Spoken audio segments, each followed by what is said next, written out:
Sual verilir ki, musiqi dinləmək və qadınların şalvar geyinməsi icazəlidirmi? Musiqi dinləmək haramdır. Musiqi dinləmək haramdır. Hətta 4 məzhəbin 4-ünə görə də haramdır. Açıq aydın ayələr var. İsra surəsi 64-cü ayədə Allah Teala buyurur ki: "Vestefziz men istata'te minhum bi savtika ve eclib aleyhim bi haylika ve racilika."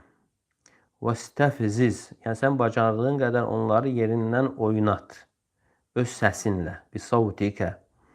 Və burada sahabelər and içərək deyirlər ki, burada şeytanın səsi musiqidir.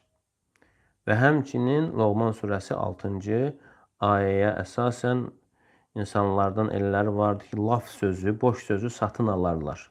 İnsanları Allahın yolundan döndərmək üçün. Və orada da həmçinin sahabelərdən gəlir ki, o laf söz, boş söz musiqidir. Deməli, bir qəlbdə musiqi olarsa, o qəlbə iman girmir. Və musiqi insanın qəlbində nifaq, münafiqlik yaradır. Və həmçinin musiqi insanı günahlara, asiliklərə təşviq edir. Və həmçinin digər hədislər də vardır. Hədislər də vardır ki, yəni Peyğəmbər sallallahu aleyhi və səlləm buyurur ki, vaxt gələcək insanlar musiqini halal sayacaqlar. Yəni bu deməkdir, musiqi haramdır. Yəni qiyamətə yaxın onu halal sayacaqlar. O ki, qaldı qadının şalvar geyinməsi yalnız öz ərinin yanında.